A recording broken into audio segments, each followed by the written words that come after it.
Bom dia, pessoal. 7 da manhã em ponto. Hoje é dia 16 de abril de 2026.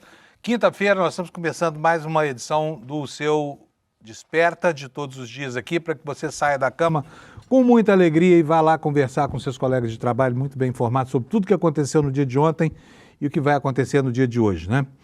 Gente, vou começar aqui fazendo uma digressão não factual. Vamos lá, falar de um assunto que por enquanto parece que está fora da pauta, mas não está. Essa semana, depois dos destemperos todos que a gente viu nos últimos dias lá nos Estados Unidos, a sanidade mental de Donald Trump, que nós vemos comentando aqui há muitas semanas, entrou definitivamente para o noticiário dos grandes jornais. O presidente dos Estados Unidos tem cometido uma série de disparates, como a gente sabe, né? Ele ameaçou acabar com a civilização persa, insinuando aí um ataque nuclear. Ele tem o dedo no botão vermelho, é sempre bom não menosprezar a capacidade de ataque desse cão furioso que está lá no presidente dos Estados Unidos. Depois ele se paramentou com o auxílio de inteligências artificiais como Jesus Cristo e aí deu uma explicação totalmente fora da casinha sobre o que o teria motivado naquela madrugada insone, como tantas que ele tem passado, a fazer mais essa bobagem. Ele parece, de fato, não entender o sentido estranho das coisas que tem feito. E, durante muito tempo, a imprensa americana, que é, digamos, conservadora em certas coberturas, evitou falar sobre isso. Agora não mais, tá? Agora não mais.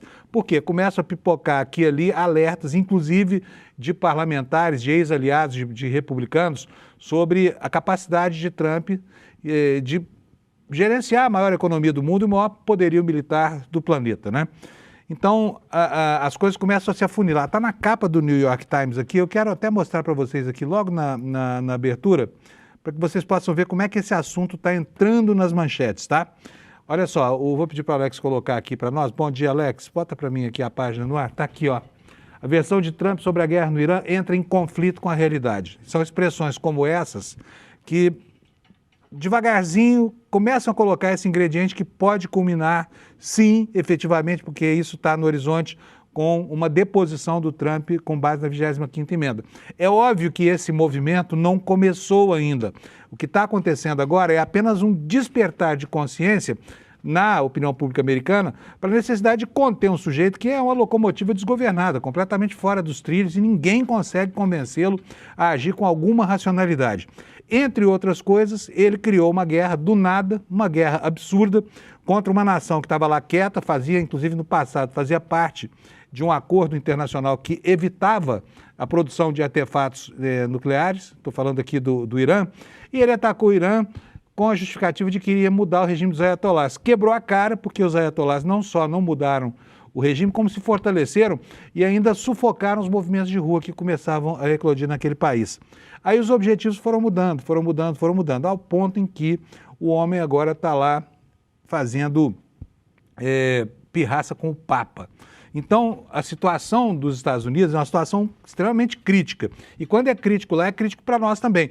As medidas desse insano que está lá governando os Estados Unidos e, por decorrência, governando o planeta, dizem respeito à nossa realidade. Olha o preço da gasolina, olha as perspectivas da inflação, olha as ameaças ao crescimento mundial. Veja só tudo isso que está acontecendo. Então, esse é um dos temas que a gente vai abordar durante o programa de hoje, mas nós temos muitos outros aqui. Houve um retrocesso lá em Brasília, porque o pastor Marcos Feliciano e o PL do Jair Bolsonaro e de todos os bolsonaristas da pior direita brasileira conseguiu obstar, por enquanto, né, conseguiu paralisar o processo de discussão pedindo vista das propostas lá que visam acabar com a jornada 6x1. São 3 propostas agora, duas de autoria de parlamentares, a terceira de autoria do Palácio do Planalto, enviada essa semana para o Congresso Nacional, que não deve prosperar, porque os parlamentares parecem determinados a seguir com as propostas do Reginaldo Lopes e da Érica Hilton, que estão apensadas uma a outra, e é isso que a Câmara quer votar, né? Até porque aí tem uma queda de braço que visa tirar do Lula a paternidade por essa proposta que o governo encampou, né, e pela qual passou a lutar. Mas o assunto parou lá e, olha, pasme você, o pastor Marco Feliciano, esse homem que diz que tem, né, papo reto com Deus, seria aqui preposto Jesus Cristo, comparou o esforço para acabar com essa desumanidade chamada jornada 6x1 a uma excrescência, foi o que ele falou. excrescência, tá? Chamou o projeto de excrescência. Você que é trabalhador aí, anote aí, porque esse cara queria ser candidato a senador aí. Vai saber se não vai ser ainda, né? Enfim, e disse que no Japão e outros países do mundo, os trabalhadores trabalham até exaustão. É o que esse pastor de alma perdida fica pregando aí para os trabalhadores desse país, trabalhar até exaustão. Pode uma coisa dessas? É brincadeira, né? E aí o projeto, graças a essa atuação do PL, o projeto contra a jornada 6x1 vai ficar mais tempo na geladeirinha lá do Congresso Nacional, tá bom? O Ramagem saiu da cadeia lá nos Estados Unidos, ficou um pouquinho de tempo preso, até agora não se sabe exatamente o que foi que motivou a sua soltura, mas é fato que estrangeiros em situação irregular, indocumentados, caso de Ramagem, muitas vezes são presos e depois são soltos para aguardar o julgamento da sua situação, até a deportação ou, enfim, até a expulsão do território americano. Mas deve estar feliz da vida lá o Ramagem, com a moral bem baixa, porque ele esperava viver em lua de mel lá na terra do tio Sam, e não foi o que aconteceu, né? E olha, uma informação quente que surgiu agora há pouco, às 6h27 da manhã, a Polícia Federal informou que prendeu em Brasília o PHC, Paulo Humberto Costa, que é o ex-presidente do BRB, o Banco de Brasília, tá? Então tem uma operação aí que é a continuação da Compliance Zero, que está trancando os paus mandados do governador de Brasília. Agora, a nota dissonante é que o ex-governador de Brasília, Ibanez Rocha, continua solto, tá? Continua solto e até agora ele tem flanado sobre o assunto. Mas a prisão do Paulo Henrique Costa, seu subordinado, pode indicar que está chegando a hora de ver esse ex-governador do Distrito Federal completamente enrolado, golpista de carteirinha, envolvido também diretamente nesse escândalo de corrupção que botou a perder um banco com mais de 60 anos de idade. Esses são os destaques do noticiário de hoje. Deixa eu chamar o meu companheiro Alex Amorim aqui, que hoje deve estar triste, porque ontem o Corinthians ganhou. Cadê o Alex? Bom dia, Alex. Tudo bem? Bom dia, Panunzio. Bom dia, nossa audiência. Hoje eu não estou triste, estou feliz porque ontem eu estava torcendo pro Coringão, Panunzio. Ué, não entendi nada, então. Cadê o Anderson? Cadê o Anderson? O Anderson está ouvindo isso. O Anderson é um corintiano daqui, viu, gente? Isso aqui é uma briga entre os dois, vocês não têm noção, tá? Mas está lá o Anderson hoje, o Alex com essa revelação aí, de que ele estava torcendo pelo Corinthians. O que é isso, Alex? Sim, eu estava torcendo tanto, Panunzio, que ontem eu fui dormir 9h20 da noite para não secar ali os corintianos. Porém, eu não estou sendo mais clubista esse ano e estou feliz pela vitória dos nossos rivais lá em Itaquera, Panunzio. Você está feliz, Alex? Que coisa boa. Que alma generosa essa sua. O Anderson vai ter um infarto aí do seu lado. Conta pra nós, como é que foi hoje? Você não viu o jogo então, né? Eu não vi o jogo, eu só vi os melhores momentos ali. Foi 2-0 pro Corinthians, jogando contra o Independente Santa Fé lá da Colômbia. Foi um ótimo resultado pro Corinthians, segue 100% ali na Libertadores. Porém, eu não achei o jogo, não tenho muita opinião, só vi os gols. Foi o último gol ali do Gustavo Henrique, eu gostei, foi um gol muito bonito. Porém, gente, hoje eu estou feliz. O Alex tá doido. Você tá igual o Trump, você tá com demência frontotemporal também, não é possível isso. Eu não tô ouvindo isso que eu tô ouvindo, tô? Eu tô brincando, Panos, é na ironia. Eu fiquei feliz. Bom. Eu tô feliz porque é quinta-feira. Então tá bom, beleza, maravilha. E o que mais que nós temos? Fora essa vitória aí, o Anderson aí do seu lado deve estar feliz da vida, né, Anderson? O Anderson tá feliz aqui com a camisa do Coringão, tá feliz pra caramba hoje, Panuso. Então, o Anderson tá devendo pra nós uma dancinha do TikTok que ele prometeu fazer, né? Se ele não fizer, eu faço com inteligência artificial, tá? Perfeito. Vou prosseguir aqui, Panuso. Vai lá. O Fluminense perdeu pro Independente Rivadavia. Nossa, esse nome até hoje me pega. Rivadavia. O Fluminense perdeu ontem jogando em casa. Uma cidadezinha muito bonitinha lá no sul da Argentina, chamada Comodoro Rivadavia. Sim. É por isso que esse clube se chama Rivadavia, essa região da Argentina lá ao sul. A região isso austral. Mesmo. E o time tá bem, ganhou ontem, jogando ali no Maracanã 2-1. E o nosso Flusão perdeu. E o Cruzeiro perdeu de 2-1 também para a Universidade Católica ali do Chile. Então, dos brasileiros, apenas o Corinthians conseguiu essa vitória. E hoje teremos o Flamengo contra o Independente Medellín, da Colômbia. E teremos o meu Palmeiras contra o Sport Cristal do Peru, 7 horas da noite. Então, eu estou ansioso e feliz por isso também, Panuso. Calma aí, hein? Feliz é uma coisa que é só depois do jogo, né? Isso. Eu estou feliz porque hoje tem Verdão em campo. E, Panuso, Panunzio, antes de terminar nosso bloquinho aqui, ontem o Botafogo empatou 2-2 contra o Racing da Argentina e hoje teremos o Atlético Mineiro contra o Juventude ali do Uruguai e teremos o Bragantino, perdão, contra o Blooming ali da Bolívia jogando pela Sul-Americana, Panunzio. Agora com esse negócio nosso de não falar nome de patrocinador de clube, eu vou mudar o nome do Uberlândia só para Lândia, tá? Então, toda vez que eu falar Lândia aqui, eu tô falando do Uberlândia, porque nós estamos tirando o merchan da Uber aí da parada. Era isso Alex, por hoje? Apenas isso mesmo, amanhã a gente volta novamente. Vamos nessa, Panunzio. Maravilha. Gente, o Alex torcendo pro Corinthians é um negócio tão raro quanto chover para cima, viu? Dizem que chove, né? Eu nunca vi. Mas vamos lá, meteorologia agora. O dia, como você está vendo aí, vai ser um dia que quase todo o território brasileiro vai estar tomado, né, por chuvas, vai acontecer chuva em tudo quanto é lugar, menos em Minas Gerais e nas regiões próximas à divisa com Minas Gerais, tá bom? E tem alerta aqui de chuvarada lá em cima, lá no Nortão, no Pará, e também tem alerta de ventos costeiros fortes aqui no litoral do Rio Grande do Sul, tá? Região mais próxima à capital, tá? Então, o pessoal que mora em região de dunas, por exemplo, tem que ficar antenado. Vamos logo para a temperatura nas capitais? Olha, eu vou botar aqui o mapa da tarde, porque é quando chove para valer, né? Vocês estão vendo aí que Minas Gerais está cercada por essa cor verde aí no mapa, tá vendo só? É onde chove, né? Então, olha, da pontinha do Triângulo Mineiro até o litoral, a Praia dos Mineiros, que é o Espírito Santo, não chove hoje no Brasil. E do sul da Bahia até a altura da região metropolitana de São Paulo aqui, tá bom? Não está prevista chuva. Não quer dizer que não chova. Vamos lá para as temperaturas muito mais amenas do que alguns dias atrás. Em Porto Alegre nós teremos máximas de 24 com chuva, em Florianópolis também 24, em Curitiba 26 graus, em São Paulo nós teremos 28 de máxima, temperatura já em declínio outonal. No Rio de Janeiro nada de declínio outonal, 31 graus Celsius lá, calor e sol. A mesma coisa no Espírito Santo, onde a máxima será de 30 graus. Em Belo Horizonte vai chegar a 29 também, sem chuva. Em Goiânia, no Centro-Oeste, 30 graus Celsius de temperatura máxima, sem chuva. Em Brasília também, pessoal, pode ir dando adeus aí para a chuvarada, vai ficar com saudade aí até setembro, outubro, às vezes até novembro, né? Mas a temperatura está mais amena, 27 graus Celsius por lá. Em Campo Grande, Mato Grosso do Sul, 32 graus Celsius de máxima com chuva. Em Cuiabá, 34 também com chuva. Porto Velho, 30, Rio Branco, 31, Manaus, 30 graus, Boa Vista terá 34 graus, Boa Vista que esse ano é a capital mais quente até agora. Em Macapá, teremos 31 graus Celsius, em Belém do Pará, 33 de máxima, em Palmas, onde também chove, 33. Olha, não vou ficar falando que chove, porque vai chover em todas as capitais do Nordeste, tá bom? Então vamos lá, em São Luís do Maranhão teremos 29 graus Celsius, 28 graus lá em Teresina, onde o pessoal já está tirando o cachecolzinho do armário e o gorrinho de lã. Em Fortaleza, 30 graus Celsius de temperatura. Em Natal, 30 graus também.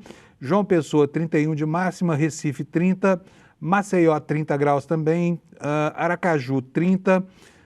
E que mais? Salvador, 30 graus Celsius também de temperatura máxima durante a tarde. Portanto, Mineirada e os estados litorâneos do Sudeste não terão chuva, à exceção ao litoral sul de São Paulo, tá? Beleza? Vamos para os destaques do nosso site, então, para a gente ver como é que tá o noticiário? Vou até atualizar a minha página aqui, porque essa hora o Chico, nosso editor, muda o site aqui e me joga uma casca de banana aqui, porque eu organizei o jornal inteiro, de repente, 7 horas da manhã, muda tudo. Vamos lá, caso Master, PF prende o ex-presidente do BRB, Paulo Henrique Costa, informação da manhã. Costa já havia sido afastado do cargo por decisão judicial, posteriormente foi demitido por um homem que continua solto, que é o governador Ibanez Rocha. Quando é que será que a Polícia Federal vai bater na casa do ex-governador lá em Brasília, hein? Como eu disse lá na abertura, o Ibanez até agora está flanando sobre esse caso aí, não acontece nada com ele, né? Até quando? A prisão do ex-presidente do BRB é um bom indício de que as coisas talvez não fiquem tão fáceis assim para você, viu, Ibanez? Então vamos lá para a segunda informação. Olha, isso aqui é algo que o país precisa se deter sobre essas reações. Essa crise da CPMI do crime organizado em Brasília parece que abriu a caixa de Pandora da falta de equilíbrio entre as instituições.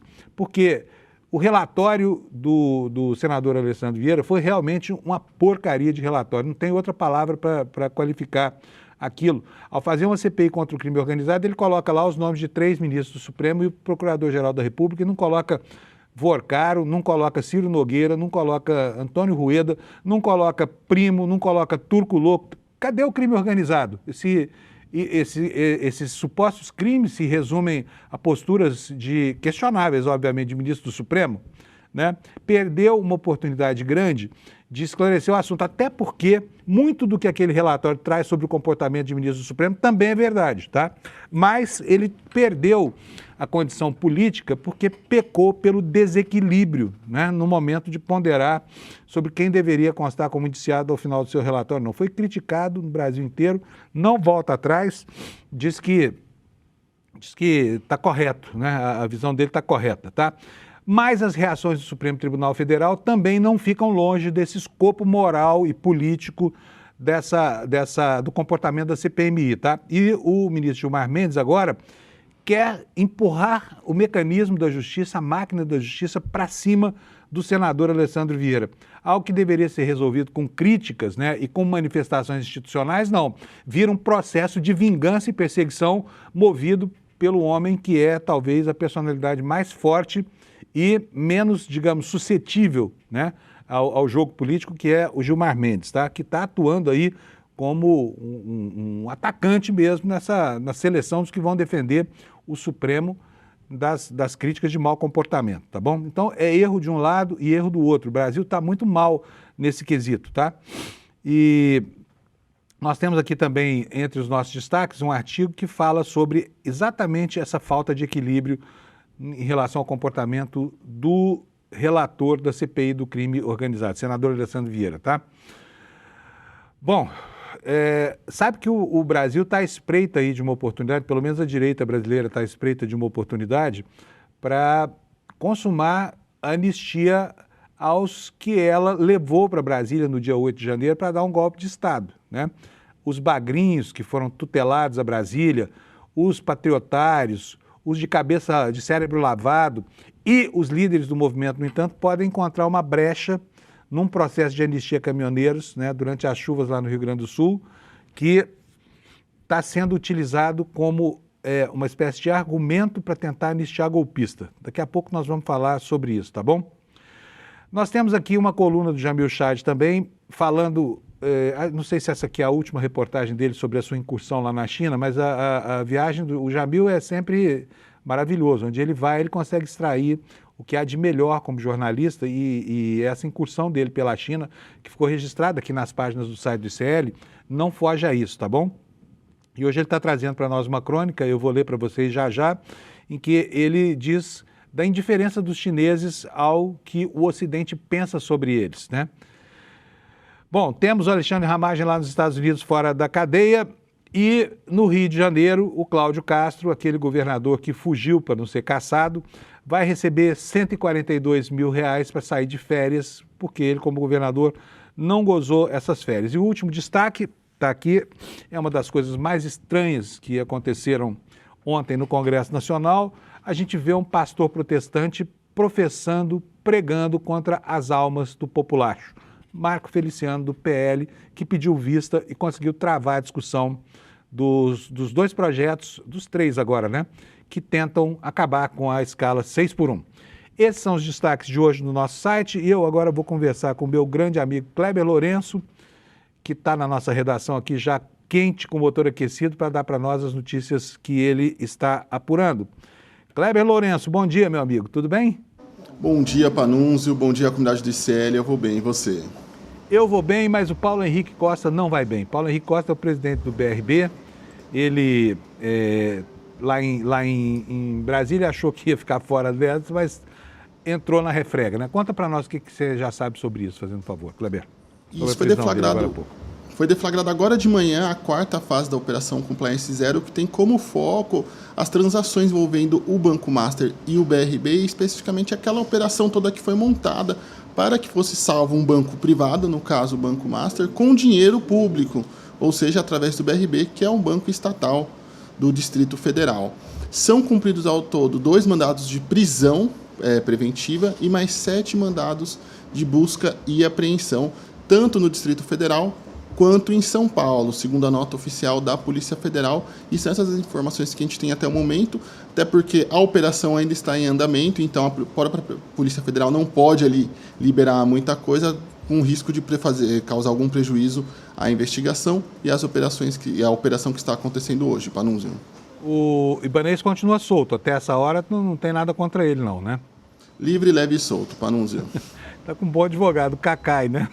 O Cacai deve estar... Olha, eu vou te falar, deve estar rendendo bons honorários essa história para o Cacai.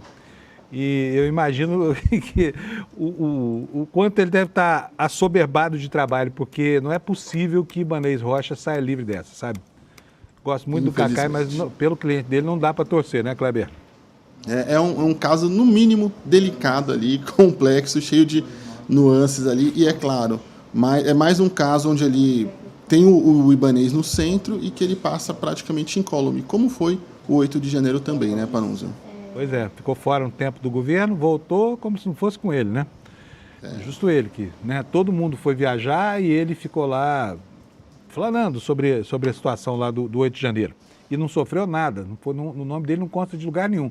Vamos ver se consegue sair dessa crise do BRB incólume também. Se conseguir, pelo amor de Deus, pode desmontar as instituições brasileiras, né, Kleber? Isso, pode ser uma prisão e até mesmo uma investigação focada no Ibanez, que pode assim, apavorar muita gente em Brasília, caso isso venha a evoluir de fato e os indícios apontem uma eventual participação direta de Ibanez nos desmandos e no descalabro do BRB com o caso Master. Você falou que são 2 mandados de prisão. O segundo nós sabemos contra quem é? Não é contra ele, Ibanez? Não. O que eu sei de informação é que Ibanez não é alvo de nenhum desses mandados. Mas o segundo alvo, acredito que inclusive ainda não tenha sido localizado e por isso a identidade dele não foi revelada ainda. Muito bom. Bom, vamos lá para o noticiário do dia. Vamos falar um pouquinho da emenda 6x1, porque ontem o que aconteceu foi um espetáculo até bizarro, né, Kleber? Na manifestação. Porque quando a gente pensa que o assunto é popular e que não vai haver resistência, lê do engano. Claro que sempre há alguém que é serviçal do grande capital. E essas pessoas vão se colocar para agir. Caso de quem? Desse pastor de alma penada chamado Marco Feliciano, um homem que está sempre a favor das piores causas no parlamento brasileiro. O Kleber, você tem até uma fala dele, não tem, Kleber, para mostrar para a gente? Tem, a gente já está com o VT separado, porque acho que melhor do que eu falar sobre isso é mais fácil a nossa audiência ver, porque beira o inacreditável, assim, quando a gente acha que a extrema-direita e a oposição brasileira não conseguem ser mais ainda chocantes, eles sempre conseguem ali se superar. A gente já está com o VT separado aí, Alex? Pô, vamos colocar então na tela para a gente assistir essa fala, no mínimo ali, pavorosa. Atenção, antes disso, vou chamar a sua atenção. Ouça cada palavra, entenda a semântica desse discurso, né, Kleber? Porque é um negócio tão pavoroso, é um raciocínio tão medieval. Eu acho que se o Marco Feliciano der um passo para trás, ele pisa na cabeça do Pleitoceno, sabe? De tão antiquado que é esse discurso que ele faz. Vamos ver, Alex, solta para nós. Eu acho isso uma excrescência, pessoalmente falando, né? Acho que o ser humano ele é digno do seu trabalho e todo trabalho dignifica o homem. E nós temos um país que precisa crescer. E só há crescimento se houver trabalho. Democracias sérias e maduras como os Estados Unidos da América, como o Japão, todas as pessoas trabalham até a exaustão para verem a prosperidade, a riqueza e tudo mais. Para mim, para nós, o PL, inclusive, o maior método de trabalho social ou de ação social que o governo possa fazer para o ser humano é dar a ele trabalho. Então, por ser nesse quesito, nós nos declaramos contra o requerimento e pedimos aí que seja retirado de pauta. É incrível, os trabalhadores têm que trabalhar até a exaustão, segundo esse mercador da fé aí, né? Até a exaustão foi o que ele falou. E o mais absurdo é que ele usa esse termo de trabalhar até exaustão, usando como referência economias como Estados Unidos, Japão, mas eu fiz uma breve pesquisa e segundo um levantamento do ano passado e atualizado em março desse ano, do Instituto de Pesquisa Econômica dos Estados Unidos em Chicago, países como o Brasil trabalham mais que economias como Estados Unidos e Japão. Até peguei alguns trechos do estudo para a gente falar um pouquinho. Segundo esse estudo, embora a jornada média global semanal gire em torno de 42 horas por trabalhador, países de renda média como o Brasil concentram uma parcela maior de trabalhadores submetidos a jornadas extensas, frequentemente acima de 45 ou até 50 horas semanais. Esse padrão contrasta com economias como Estados Unidos, França e Japão, onde há maior concentração de jornadas próximas das 40 horas e menor incidência de cargas horárias extremas. Então, até mesmo essa alegação de que os outros países são desenvolvidos por trabalharem mais, cai por terra. Sem falar do discurso velado de que o pobre trabalhador tem mais é que trabalhar mesmo até a exaustão, que não tem. A gente já viu, inclusive, outros políticos da extrema-direita, a gente já discutiu isso aqui no Desperta, fazendo discursos semelhantes. A gente teve um deputado há um tempo atrás que falou que o pobre precisa trabalhar bastante porque ele não tem dinheiro e nem tempo para férias e lazer e que, caso ele fique muito ocioso, coisas ruins podem acontecer. A gente chegou a passar esse VT aqui também, então é mais uma coleção de absurdos da extrema-direita que perdeu a vergonha na cara de defender veladamente e mostrar de forma muito clara e cristalina que odeia o trabalhador e os menos abastados. Isso tem que ficar muito claro, sabe por quê? Porque esses safados aí que estão aí querendo esfolar o trabalhador são os que se apresentam na eleição pedindo voto para o trabalhador. E aí o trabalhador, né, muitas vezes motivado por uma crença cega no palavrório vazio de natureza religiosa, acaba elegendo gente como esse Marco Feliciano, que tem a ousadia de querer ser senador pelo Estado de São Paulo. Então, você que trabalha muito aí, e nós não estamos nem falando de carteira assinada aqui não, viu, Kleber? Porque quem não tem carteira assinada, caso, por exemplo, dos empresários da motoquinha, né, o pessoal da Uber, da 99, Companhia Limitada, esses é que trabalham mais mesmo, eles trabalham de domingo a domingo, eles não têm folga, não têm férias, porque se parar de trabalhar não tem como comprar comida, né? E vem um idiota como esse Marco, idiota mesmo, entendeu? Dizer que precisa trabalhar até exaustão, ele é que precisa começar a trabalhar, porque com certeza esse almofadinha nunca trabalhou na vida. Sabe? Inclusive, Panunzio, um ponto importantíssimo dessa fala é que um pouquinho antes de ele começar esse discurso, ele fala que é um discurso que ele faz em nome do PL, da bancada do PL, que é o partido de Flávio Bolsonaro, que até o momento, a gente até já falou isso também algumas vezes, não apresentou qualquer tipo de proposta para a sociedade brasileira, aos trabalhadores, para além da libertação dos criminosos do 8 de janeiro, em especial o seu pai, o ex-presidente Jair Bolsonaro. Então, não oferecem nada de propositivo à sociedade, a única proposta é a libertação de um criminoso, e quando há discussões de interesse da sociedade, é sempre contra o interesse da sociedade. Então, é lamentável que a gente tenha mais esse tipo de discurso, quase que colocando o trabalhador como alguém preguiçoso, alguém que trabalha pouco, alguém que merece trabalhar mais, sabe? É extremamente revoltante. Na situação que se encontra o país, nos debates que estamos tendo sobre renda, sobre trabalho e afins, a gente ter esse discurso ainda que chega a remontar quase 2, 3 séculos no passado. Pois é, eu quero fazer uma anotação aqui, porque é o seguinte, quando a proposta foi lançada, quando a Erika Hilton falou disso, obviamente que ela despertou alguma reação negativa lá no começo, mas a gente não sabia o tamanho da reação que seguiria, que é nessa fase agora, né, Kleber? Do que está acontecendo agora, em que o projeto entra em discussão. Me chamou a atenção, por exemplo, falas como a do empresário Glauco Umay.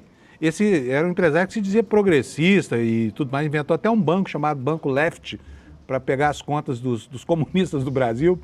E aí aparece, em nome da Associação de Shopping Centers do Brasil, dizendo que a proposta, o fim da jornada de 6 por 1, vai trazer muitos prejuízos, que é um absurdo. Esse realmente é um processo que marca posições, sabe? Porque a hipocrisia aqui ela não cabe, ela cai, como a gente viu aí na fala do Feliciano e nessas manifestações que nós temos vendo. Agora, o problema é que essas reações começam a criar força política.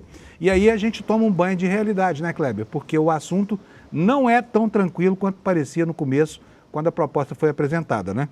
Isso, inclusive, eu até lembrei aqui o nome do deputado que disse que os trabalhadores deveriam se manter na escala 6 por 1 porque não teriam dinheiro para o lazer, que a gente comentou aqui no Desperta, é o Marcos Pereira, o presidente do Republicanos, que é o partido do governador de São Paulo, Tarcísio de Freitas, que também é um partido de direita ali e conservador. O próprio Marcos Pereira é um pastor da igreja evangélica ali que tem uma ideologia mais conservadora, contra os direitos individuais, contra o direito ao aborto e afim. Então isso é mais um discursinho ali da direita e da extrema-direita. Muito bom. Bom, próximo assunto é o seguinte, é a história da reação do Supremo Tribunal Federal, mais precisamente do Supremo não, porque a reação do Supremo foi a reação institucional, a gente já viu isso aqui ontem com aquela longa nota do Fachin, que não dizia quase nada, mas enfim, quem está mesmo fazendo o papel aí de sparring da crise é o Gilmar Mendes. Só que ontem ele fez uma coisa que, do ponto de vista moral, está à altura do que fez o senador Alessandro Vieira. Botou o sistema de justiça para cima do senador. algo que se resolve no campo da política com uma crítica, não. Vai lá o Gilmar Mendes, com a truculência que lhe é habitual, e move a máquina de justiça para punir um senador por uma opinião, ainda que seja uma opinião disparatada, mas querer denunciar um senador, cassar o mandato dele por conta de um parecer de uma comissão que inclusive foi rejeitado, uma discussão que estava sendo travada no campo da política, que passa para dentro do sistema judiciário com o objetivo de punir alguém pelas suas prerrogativas. Pois isso, para mim, Kleber, parece exatamente a mesma coisa de que Gilmar Mendes acusa os senadores da CPMI. Não te parece a mesma coisa? Olha, Panunzio, o relatório do senador Alessandro Vieira já era alvo de críticas amplas ali em toda Brasília, na imprensa, ele foi muito criticado por conta disso. Não era um relatório que encontrava amplo apoio, a não ser em alguns grupos mais ali ligados à extrema-direita e ao ex-presidente Jair Bolsonaro. Então bastava o Supremo deixar o Alessandro Vieira se virar sozinho com esse relatório. Mas não, o Gilmar Mendes entra com um pedido de investigação ali contra o senador, dando argumento para aqueles discursos amalucados que não se justificam, de que há uma ditadura do judiciário, de que há uma perseguição judicial no Brasil, de que, enfim, há todo tipo de infortúnio político, até porque, vale lembrar também, eles falam de ditadura do judiciário, mas o ex-presidente Jair Bolsonaro está confortavelmente em casa, num benefício que a gente já falou aqui também, não gozam centenas de mulheres grávidas e mães no sistema prisional brasileiro. Então, ele acaba dando de bandeja isso, um discurso também de perseguição política para o Alessandro Vieira, e acaba dando ali alguma validade para que ele leve a repercussão desse problemático relatório mais adiante. Você até explicou muito bem sobre o assunto na sua abertura, até estava acompanhando aqui, mas eu queria destacar um trecho da argumentação do Gilmar Mendes no despacho dele sobre isso. Ele fala: a grave arbitrariedade praticada pelo relator da CPI do crime organizado foi objeto, inclusive, de reprimenda da presidência do STF, a qual veiculou nota à imprensa acerca desses fatos, repudiando a ilegal iniciativa de indiciamento, assentando que desvios de finalidade de CPIs enfraquecem pilares democráticos e ameaçam os direitos fundamentais de qualquer cidadão. Então, ele também, inclusive, coloca o Fachin no meio dessa confusão. Vale lembrar que Fachin e Gilmar Mendes não são da mesma enfermaria, não andam ali do mesmo lado no STF, inclusive com algumas discussões, principalmente acerca do Código de Ética da magistratura, mas ele faz esse pedido ali de investigação para a PGR, coloca o Fachin no meio dessa confusão toda, usa a nota dele como justificativa e aumenta a proporção dessa confusão que era totalmente desnecessária e evitável. Então, se de um lado a gente teve o Alessandro Vieira errando com esse relatório, nada justifica que o Gilmar Mendes viesse e errasse ainda mais também. Então, é erro em cima de erro, como quase tudo que envolve o caso Master em Brasília. Toda vez que a gente fala de caso Master, são as autoridades errando consecutivamente na tratativa e na condução desse assunto. É lamentável. Bom, agora, eu sei que você andou tentando ontem falar com o senador Alessandro Vieira, e ao contrário das vezes anteriores, dessa vez ele deu uma esnobada em você, foi isso, Kleber? Infelizmente, eu estou desde ali da segunda-feira, quando o relatório veio à tona, questionando algumas perguntas que a gente já fez aqui no Ao Vivo, como, por exemplo, o fato de outros políticos ficarem de fora da lista de indiciados, do porquê, por exemplo, o ministro Cássio Nunes Marques ter ficado de fora também da lista dos indiciados, já que se a questão era a proximidade com o Daniel Forcaro, o ministro do STF, Cássio Nunes Marques, tem um filho ali que recebeu valores e teve um contrato de consultoria com o Daniel Forcaro. O moleque é um gênio, hein? 25 anos de idade, diz que tem mais de 500 processos, deve ser um gênio do direito, né? Um Rui Barbosa, assim, talvez reencarnado, alguma coisa assim, e ganhou milhões, né? Exatamente, Panunzio. Assim, é um prodígio do mundo jurídico.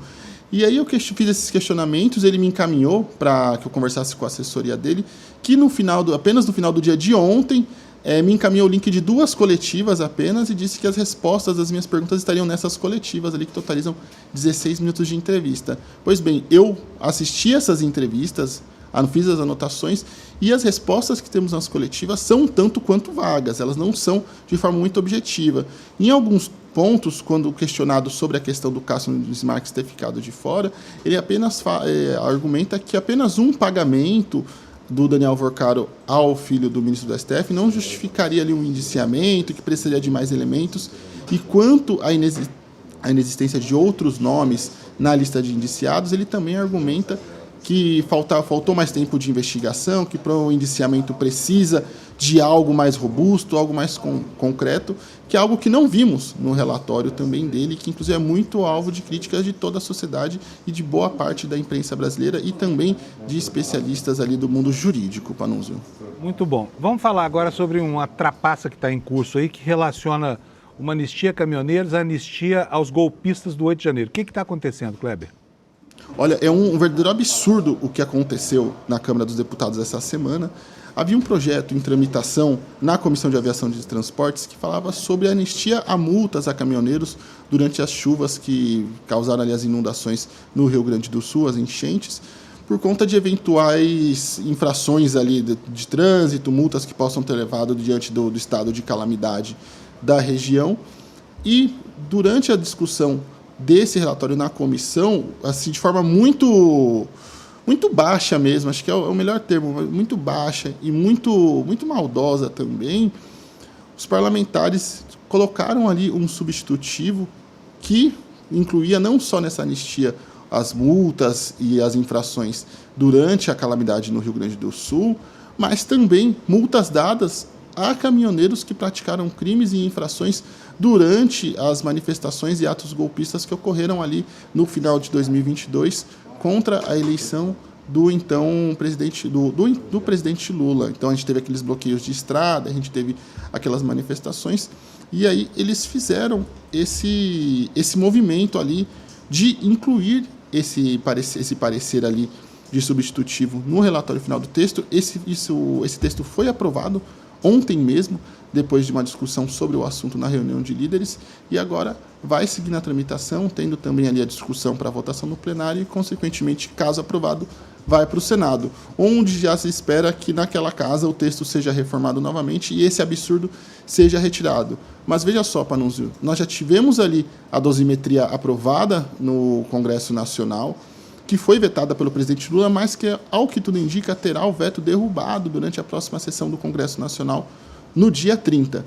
Então, a oposição, a extrema-direita brasileira, já tem ali uma forma de reduzir as penas dos criminosos do 8 de janeiro, mas isso não basta para eles, e aí eles vão para outro projeto, com outro enfoque, inclusive uma causa muito nobre ali, envolvendo ali as enchentes do Rio Grande do Sul, e colocam agora esse jabuti no texto de forma muito absurda para tentar beneficiar mais uma nova ordem de criminosos ali na esteira dos atos golpistas.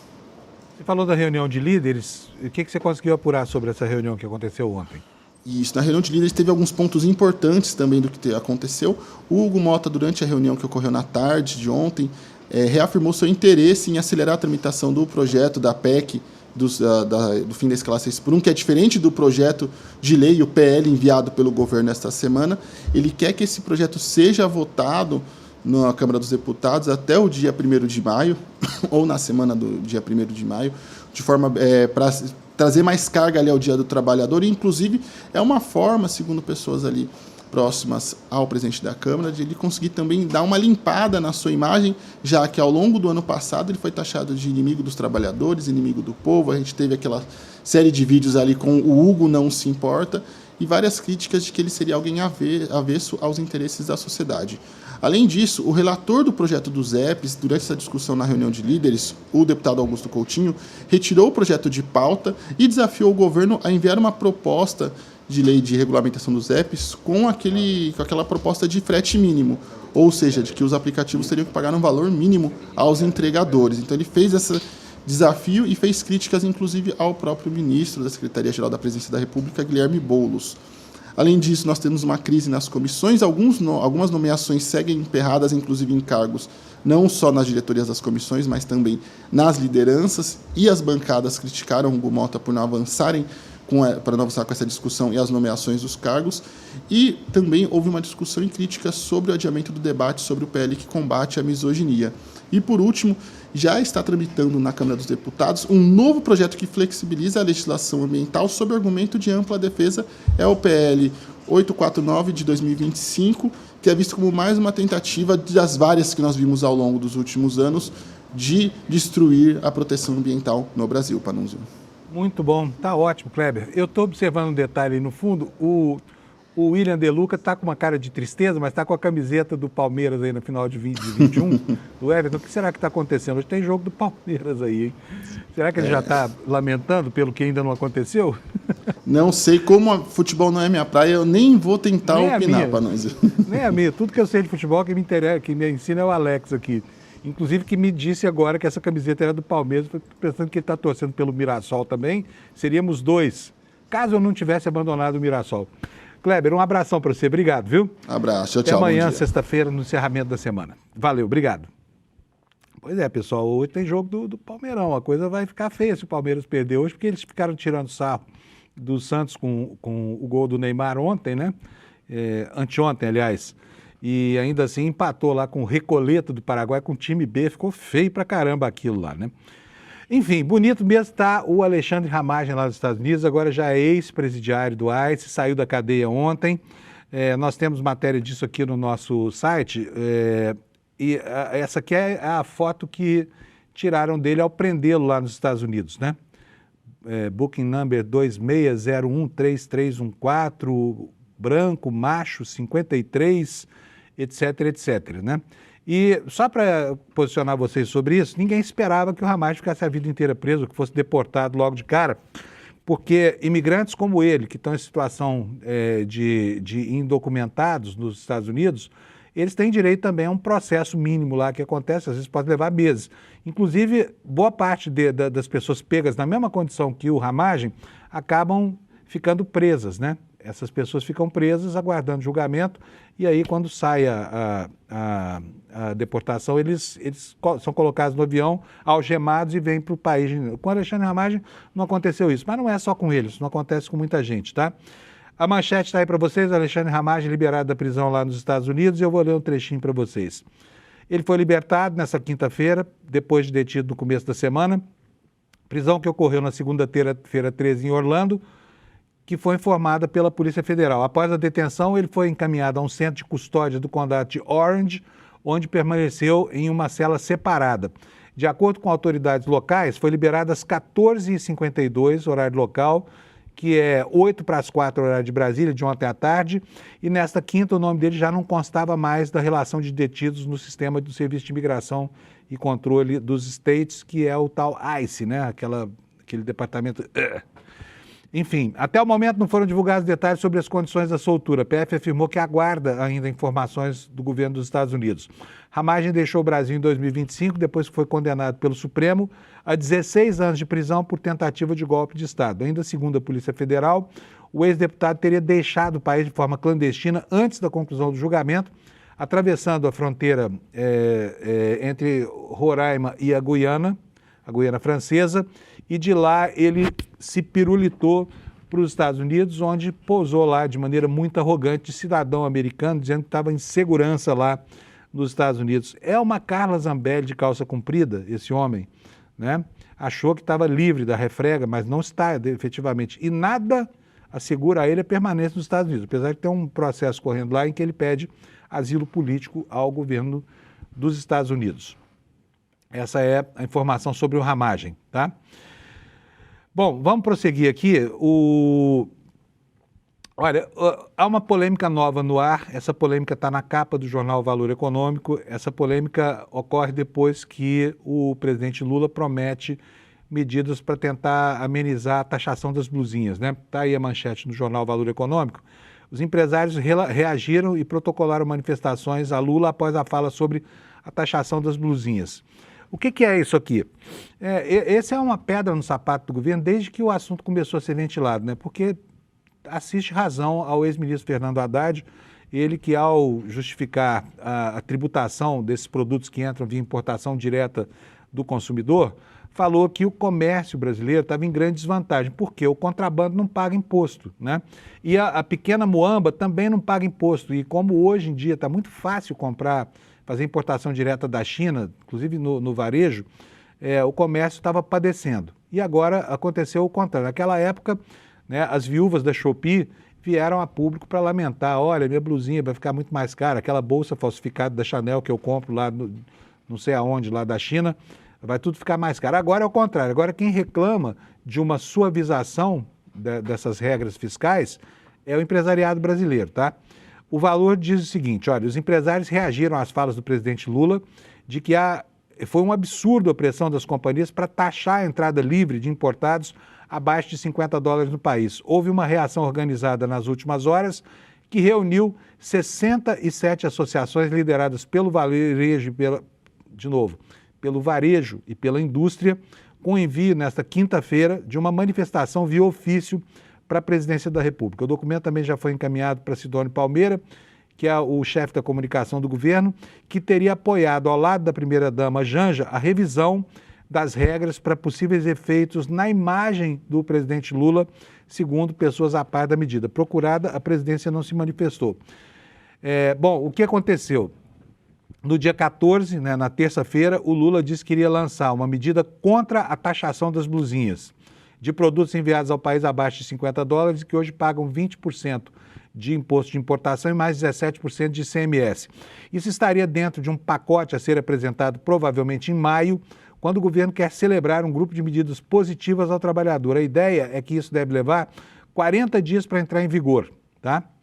E a matéria continua aqui dizendo o seguinte: o Congresso aprovou, sob pressão do Comércio Varejista de São Paulo, do Rio, as lojas mais organizadas fizeram uma pressão, o que foi um absurdo, disse o presidente Lula. Nós concordamos com o Congresso, mas eu achava desnecessário o aumento das blusinhas, porque são compras muito pequenas, de R$20, R$70, que não tem nada de muito significativo, mas as pessoas de baixo poder aquisitivo compravam aquilo e ainda compram, eu sei do prejuízo para esses cidadãos, disse o presidente Lula na entrevista. Esse assunto vai render, tá? Quando mais chegar e isso virar uma pauta concreta, esse assunto com certeza vai render, porque realmente essa equação entre o que beneficia o consumidor e o que protege o comércio é uma equação que não fecha no Brasil, a partir da discussão dessas pequenas importações. Eu, por exemplo, compro um monte de coisa da China, você não compra? Eu compro bastante coisa direto da China. E depois que elas passaram a ser taxadas, elas ficaram ao nível das mercadorias oferecidas no Brasil.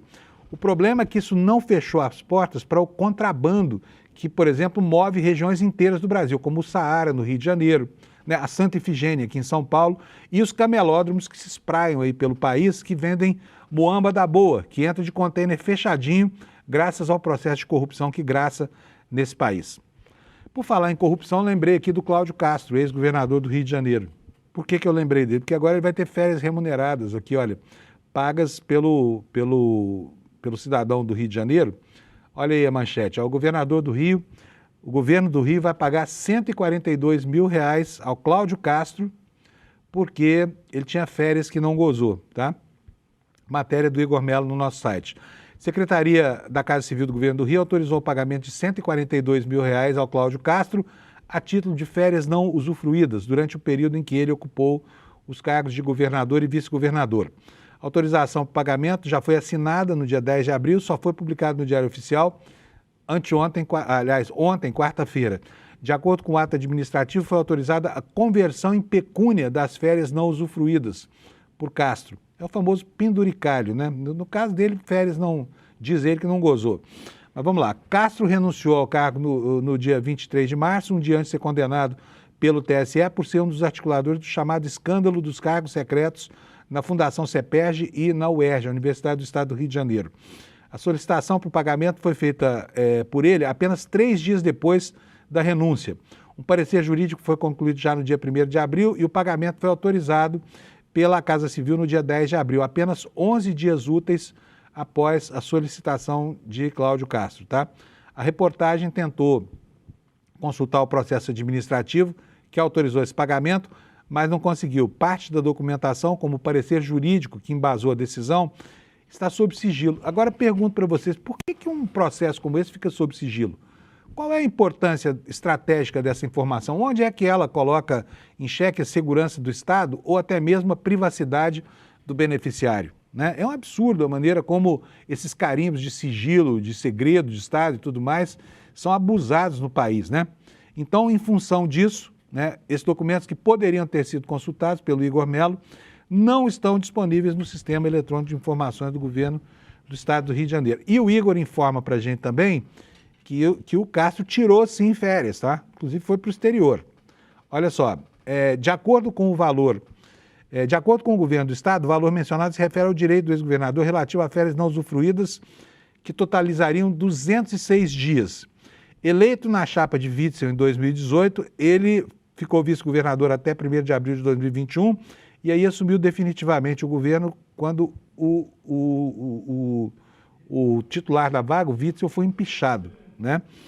E então, só que logo depois ele já se ausentou do país por pelo menos 3 vezes, tá? De lá para cá.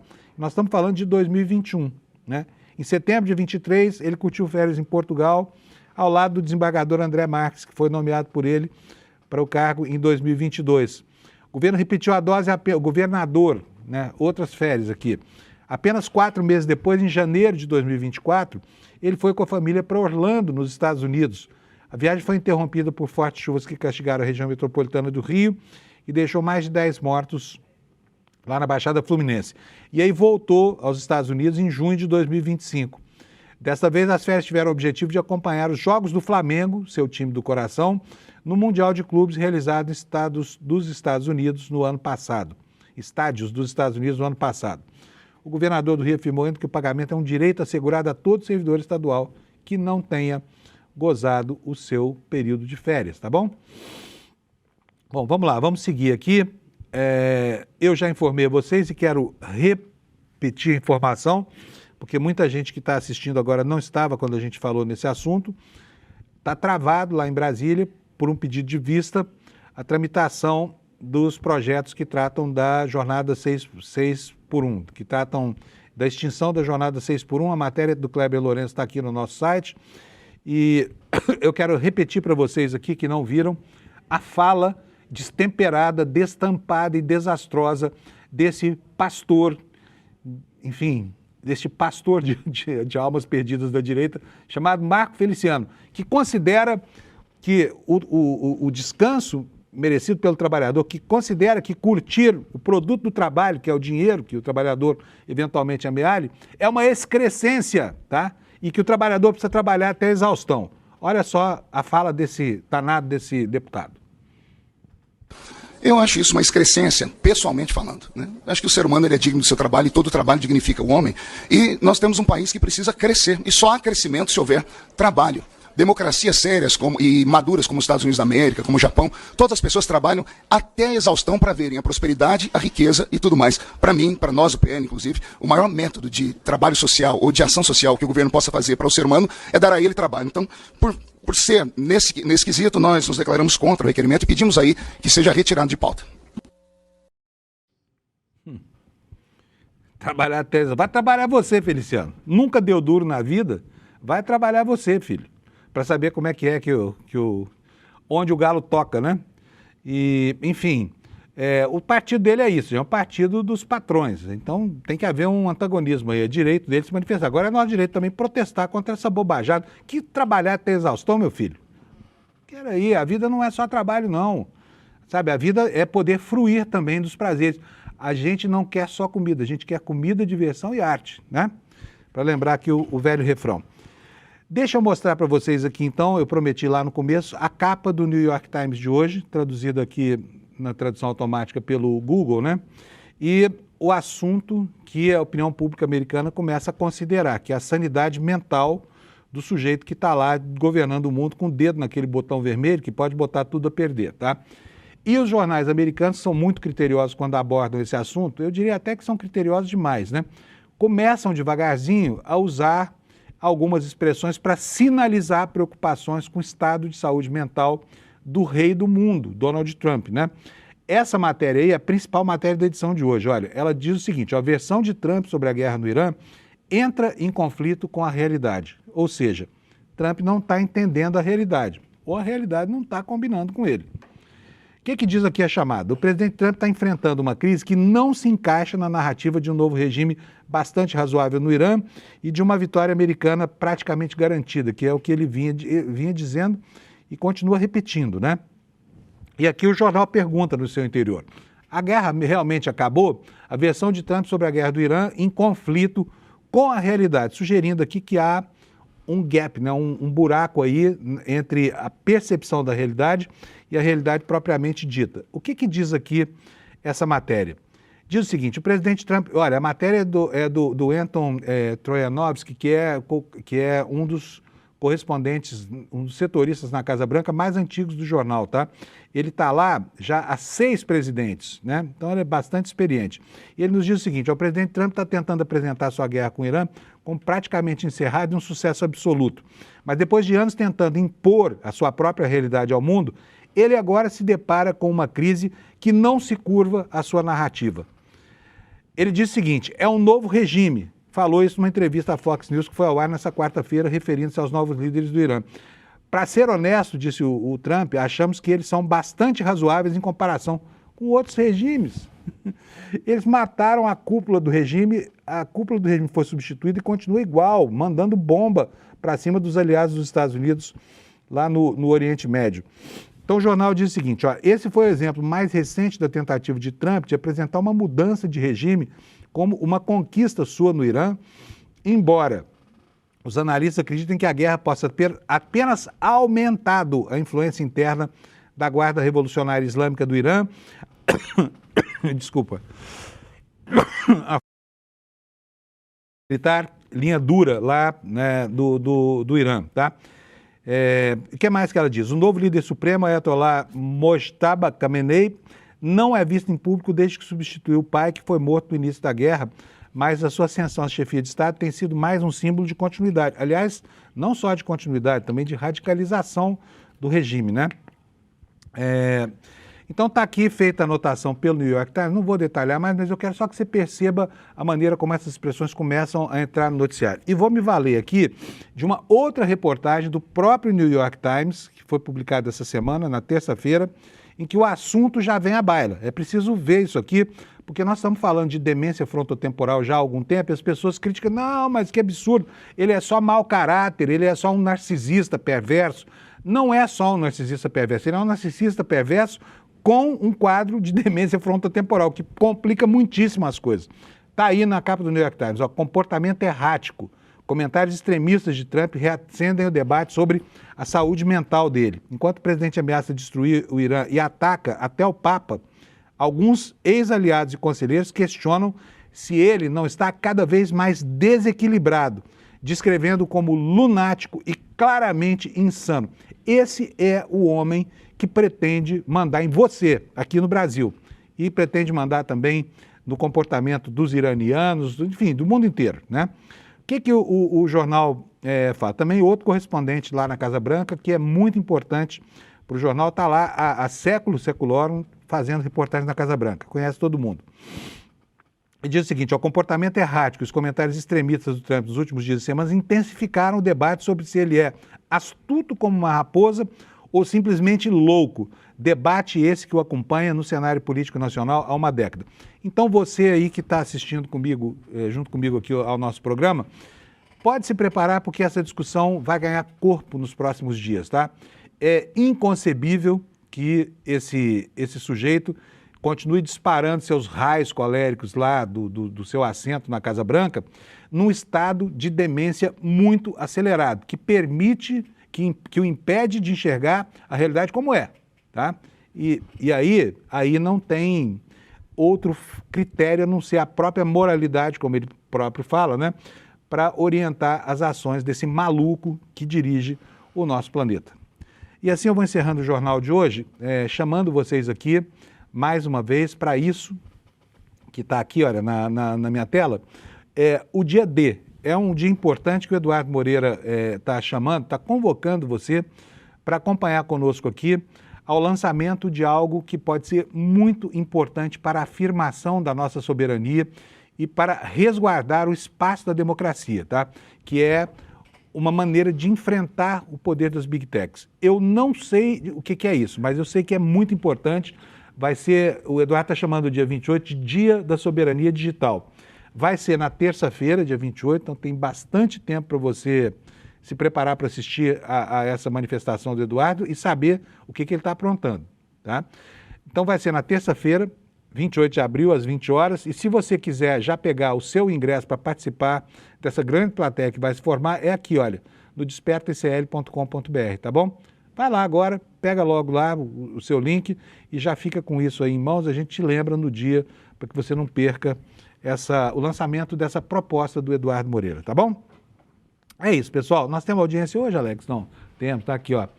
23.087 almas nos assistindo, são quase 3 mil a mais do que do concorrente mais próximo, que é a Jovem Pan News, e são 7 mil a mais do que os que estão vendo agora a CNN. Agradeço penhoradamente a sua audiência e eu espero te encontrar aqui às 7 horas da manhã de amanhã, quando a gente vai despertar o Brasil para o último dia da semana, tá bom? Obrigado pela audiência, até amanhã. Gravem essa data, 28 de abril, às 8 horas da noite. Esse é o dia D da soberania digital brasileira. Ao longo das últimas décadas, o Brasil foi comandado invisivelmente pelas maiores empresas de tecnologia do mundo. Os monopólios privados, que têm o apelido de Big Techs. Eles comandam os nossos hábitos, as nossas relações de negócio, definem a nossa moral e influenciam até nossas eleições. O Brasil, a América do Sul, nunca tiveram uma Big Tech para chamar de sua, construída e desenvolvida aqui e regida sob nossas leis. A gente vai fazer um anúncio que vai ser a maior ousadia já feita por uma empresa brasileira. E a única chance da gente mudar essa realidade. Não deixem de assistir.